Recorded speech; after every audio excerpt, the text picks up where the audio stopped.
الحمد لله رب العالمين والصلاة والسلام على أشرف الأنبياء والمرسلين سيدنا ومولانا محمد وعلى آله وصحبه أجمعين أما بعد.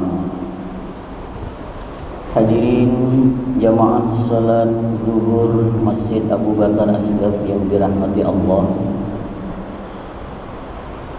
Pada kesempatan kultum yang singkat ini, sejenak marilah kita tengok sebuah kisah yang cukup menarik. Kita perlu mengenal seorang yang bernama Bishr bin Harith Al-Hafi. Nama lengkapnya adalah Abu Nasr Bishr bin Al-Harith Al-Hafi.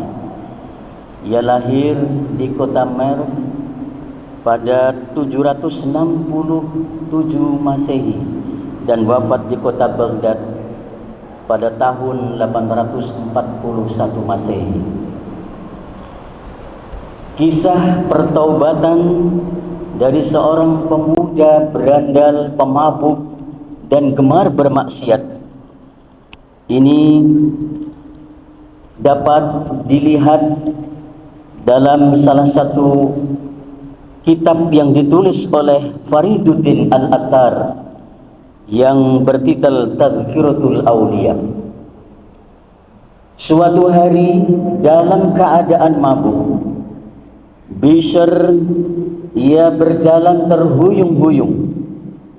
Tiba-tiba ia menemukan secarik kertas yang bertuliskan Bismillahirrahmanirrahim, dengan nama Allah yang Maha Pengasih lagi Maha Penyayang.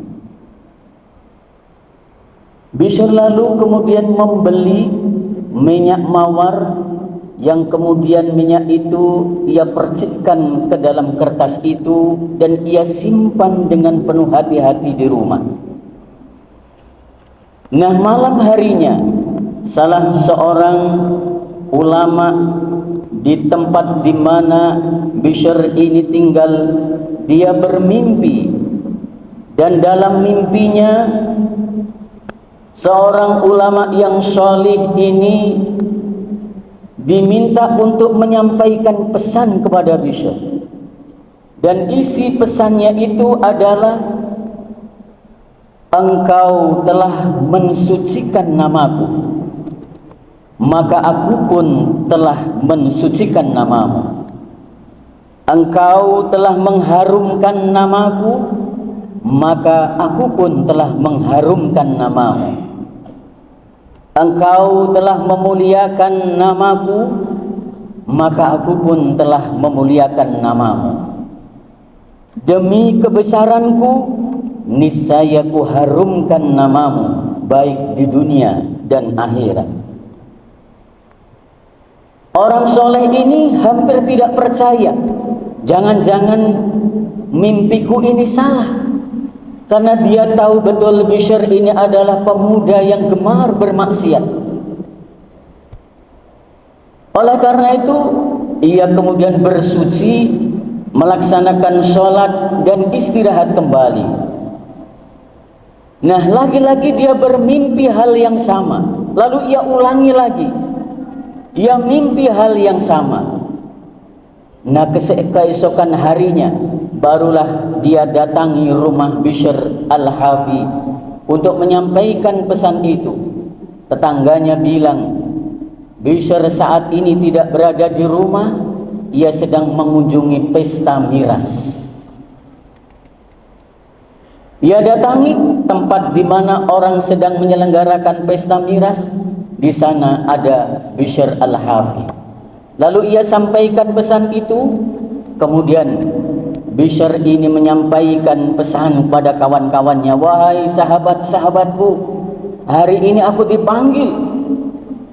Aku berpamitan dengan kalian semuanya, dan ini adalah pertemuan terakhir, karena aku tidak akan lagi bersama kalian. Jamaah salat zuhur yang dirahmati Allah, sejak itu Bishr ini mengalami perubahan yang luar biasa. Perilakunya, akhlaknya sungguh menunjukkan kesalehan pribadinya. Dan sejak itu pula Hashr kemanapun ia pergi, ia tidak lagi mengenakan alas kaki. Maka ia disebut sebagai Al-Hafi, orang yang berjalan tanpa alas kaki. Dan selanjutnya Bishr bin Hafi ini, Al-Hafi ini benar-benar melaksanakan titah perintah Allah. Dia menyadari bahwa kehidupan yang kelam pada masa lalu ia hapus dan ia ganti dengan sederet amal-amal kebajikan. Ini sejalan dengan firman Allah yang termaktub di dalam surah Al-Maidah ayat 39, faman taba ba'da zulmihi wa aslaha fa innallaha yatubu alaihi innallaha ghafurur rahim. Dan barang siapa yang bertaubat setelah kezaliman yang ia lakukan, lalu ia memperbaiki diri, maka sesungguhnya Allah menerima taubatnya. Sesungguhnya Allah Maha Pengasih lagi Maha Penyayang.